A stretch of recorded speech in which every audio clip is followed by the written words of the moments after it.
വാഗ്ദത്തങ്ങളിൽ വിശ്വസ്തനും വാക്ക് പറഞ്ഞാൽ മാറാത്തവനുമായ ദൈവത്തിൻ്റെ വലിയ നാമത്തിന് മഹത്വമുണ്ടാകുവാൻ ഇടയാകട്ടെ. അനുഗ്രഹിക്കപ്പെട്ട നല്ല സമയത്തിനായി കർത്താവിനെ സ്തുതിക്കുന്നു, ദൈവത്തെ വാഴ്ത്തുന്നു. ദൈവത്തിൻ്റെ പരിശുദ്ധാത്മാവ് ആഴവും ശക്തമായി ഇടപെടുന്ന വചനത്തിൻ്റെ ദൂത് ഇന്ന് നമ്മുടെ ഹൃദയത്തിന്, നമ്മുടെ ജീവിതത്തിന്, നമ്മുടെ കാഴ്ചപ്പാടുകൾക്ക് വലിയ വ്യത്യാസവും വലിയ പ്രത്യാശയും പ്രതീക്ഷയും പരിശുദ്ധാത്മാവ് വചനത്തിലൂടെ വെളിപ്പെടുത്തുന്ന അനുഗ്രഹിക്കപ്പെട്ട ഒരു ദിവസമായി തീരുവാൻ ഇടയാകട്ടെ. വചനം കേൾക്കുന്ന ദൈവമക്കൾക്ക് യേശുവിൻ്റെ നാമത്തിൽ സ്നേഹവന്ദനത്തെ അറിയിക്കുന്നു. ലൂക്കോസ് എഴുതിയ സുവിശേഷം 1-ാം അധ്യായം 43-ാം വാക്യം. എൻ്റെ കർത്താവിൻ്റെ മാതാവ് എൻ്റെ അടുക്കൽ വരുന്ന മാനം എനിക്ക് എവിടെ നിന്ന് ഉണ്ടായി? നമുക്ക് വളരെ പരിചയമുള്ളൊരു തിരുവെടുത്ത ദൈവത്തിൻ്റെ പരിശുദ്ധാത്മാവ് ആ വാക്യത്തിൽ നിന്ന് ആലോചന നമ്മുടെ ഹൃദയതലങ്ങളിലേക്ക് പരിശുദ്ധാത്മാവ് നമ്മുടെ ജീവിതത്തോട് ദൈവം ചെയ്യാൻ പോകുന്ന കാര്യം പരിശുദ്ധാത്മാവ് വെളിപ്പെടുത്തുക. എലിസബത്ത് പറഞ്ഞ ആ വാക്ക് നമ്മളോടുള്ള ദൈവത്തിൻ്റെ ആലോചനയായി ഇന്ന് സ്വർഗം അത് വെളിപ്പെടുത്തുക. വചനം പറയുന്നു, എൻ്റെ അടുക്കൽ വരുന്ന മാനം എനിക്ക് എവിടെ നിന്ന് ഉണ്ടായി? മാനിക്കുന്ന ദൈവമാണെന്ന് തിരുവെടുത്ത് വ്യക്തമാക്കുക. ദൈവത്തെ ആരാധിക്കുന്ന, ദൈവത്തെ സ്തുതിക്കുന്ന, കർത്താവിൻ്റെ സന്നിധിയിൽ നിലനിൽക്കുന്ന ദൈവവൈദ്യൻ്റെ ജീവിതത്തിൽ ഇന്നല്ലെങ്കിൽ നാളെ ഒരു മാന്യത ദൈവം വരുത്തും. ആ മാനിക്കുന്ന ദൈവപ്രവൃത്തി അത് ഏറ്റവും ശ്രേഷ്ഠവും ഉന്നതമായിരിക്കും. ആ നിലവാരത്തിൽ ജീവിതസ്ഥിതിയിൽ ഒരു മാന്യത ദൈവം വരുത്തും. എലിസബത്ത് ചില നാളുകൾക്ക് മുമ്പ് വരെ ചിന്തിക്കുകയും പറയുകയും ചെയ്തുകൊണ്ടിരുന്ന കാര്യം, അവളുടെ കാഴ്ചപ്പാട് തന്നെ ഇപ്രകാരമായിരുന്നു: മനുഷ്യരുടെ ഇടയിൽ എനിക്കൊരു നിന്ദയുണ്ടായിരുന്നു, നിന്ദിക്കപ്പെട്ട ഒരു അനുഭവം. ദൈവപ്രവൃത്തി കാണാത്തതുകൊണ്ട്, ദൈവിക വാഗ്ദത്തം നടക്കാത്തതുകൊണ്ട്, പ്രാർത്ഥിക്കുന്ന വിഷയത്തിന്മേൽ ദൈവം ഉത്തരം തരാത്തൊരു കാലഘട്ടമുണ്ടായിരുന്നു, ദൈവം മറുപടി കൊടുക്കാത്തൊരു കാലഘട്ടമുണ്ടായിരുന്നു. വചനത്തിനു വേണ്ടിയും കർത്താവിനു വേണ്ടി നിലകൊണ്ടു. എന്നാൽ അതിൻ്റെ ആ അർത്ഥതലങ്ങളിൽ ജീവിതത്തിൽ വാഗ്ദത്തം നടക്കാത്തൊരു സമയം, ആ അനുഭവത്തിൻ്റെ നടുവിൽ അവൾ മനസ്സിലാക്കിയെടുത്ത കാര്യവിധ: എനിക്ക് മനുഷ്യരുടെ ഇടയിൽ ഒരു നിന്ദയുണ്ട്.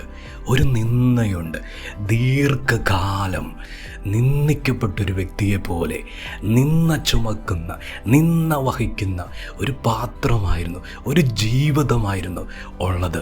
എന്നാൽ ആ വാക്യം വളരെ ശ്രദ്ധയാ: മാനം എനിക്കുണ്ടായെന്ന്, മാന്യത എനിക്കുണ്ടായെന്ന്, ദൈവത്തിൻ്റെ കടാക്ഷം എന്നിൽ വെളിപ്പെട്ടെന്ന്. ദൈവത്തിൻ്റെ പൈതലെ, ഇന്ന് വഹിക്കുന്നത് തലങ്ങൾ, ഇന്ന് നിന്ന ചുമക്കുന്നൊരു അനുഭവമാണോ? ദൈവത്തിന് വേണ്ടി നിന്നിട്ട് കർത്താവിനെ മുറുകെ പിടിക്കും, പ്രാർത്ഥിക്കും, ആരാധിക്കും, ദൈവവഴിയിൽ നടന്നിട്ടും എനിക്ക് ഈ നിന്നയോ ഉള്ളോ എന്ന് ഒരു ചോദ്യം ഹൃദയത്തിൽ നിന്ന് ഉയരുന്നുണ്ടോ? ആ അവസ്ഥയെ നോക്കി പരിശുദ്ധാത്മ പറയുന്നു, ഒരു മാന്യതയുണ്ട്. ചിലതൊക്കെ അടുക്കൽ വരും, പ്രതീക്ഷിക്കാത്തതൊക്കെ അടുക്കൽ വരും. അമ്പരിപ്പിക്കുന്ന നിലവാരത്തിലുള്ള ദൈവ പദ്ധതികൾ കുടുംബത്തിൽ, കൂടാരത്തിൽ, ജീവിതത്തിൻ്റെ അകത്തളങ്ങളിൽ സ്വർഗം വാഗ്ദത്തങ്ങളെ തുറന്നു തരുമ്പോൾ, വാഗ്ദത്തങ്ങളെ വെളിപ്പെടുത്തുമ്പോൾ, ആ നിലയിൽ ഒരു മാന്യത ദൈവത്തിൻ്റെ പൈതലെ ദൈവം തരും കേട്ടോ. ആ ജോലി ഒന്ന് തന്നു കഴിഞ്ഞാൽ, ആ വാതിലൊന്ന് തുറന്നു കഴിഞ്ഞാൽ നിശ്ചയ ഒരു മാന്യത വരുമെന്നേ. ആ കടഭാരങ്ങളൊക്കെ ഒന്ന് മാറിക്കഴിഞ്ഞാൽ നിശ്ചയമാന്നേ. ദൈവപ്രവൃത്തി വെളിപ്പെട്ട് കഴിയുമ്പോൾ ഒരു മാന്യതയുണ്ട്. എവിടെയാ മാനിക്കുന്നറിയോ? നിന്ദിക്കുന്നവരുടെ നടുവിലാ, നിന്ന സഹിച്ച മണ്ഡലത്തിലാ ഒരു മാന്യത ദൈവം തരാൻ പോകുന്നത്. ദൈവത്തിൻ്റെ പരിശുദ്ധാത്മാവ് രണ്ടാമത്തെ ദൂത് അതിനകത്തുനിന്ന് വ്യക്തവും ശക്തമായി വെളിപ്പെടുന്ന എനിക്ക് എവിടെ നിന്ന് ഉണ്ടായി, കണ്ടോ, എനിക്ക് എവിടെ നിന്നുണ്ടായി. ഇതുപോലെ പലരും ചോദിക്കാൻ പോവാ, എവിടെ നിന്നാ ഇത് സംഭവിച്ചത്, എവിടെ നിന്നാ ഇത് കിട്ടിയത്, എവിടെ നിന്നാ ഇത് ജീവിതത്തിൻ്റെ തലങ്ങളിൽ വെളിപ്പെട്ടു വന്നത്. അങ്ങനെ ചോദിക്കുന്ന നിലവാരത്തിൽ ദൈവത്തിൻ്റെ പൈതലേ, പരിശുദ്ധാത്മാവ് അതിശക്തമായി ആഴമായി ദൂത് വെളിപ്പെടുത്തുക. എനിക്കിത് എവിടെ നിന്ന് കിട്ടിയെന്ന് ചോദിക്കത്തക്ക നിലയിലുള്ള ദൈവമഹത്വ, അപ്രകാരമുള്ള മാന്യതയാ ദൈവത്തിൻ്റെ കരത്തിൽ നിന്ന്, സ്വർഗത്തിൻ്റെ കരത്തിൽ നിന്ന് വെളിപ്പെട്ടു വരാൻ പോവാ.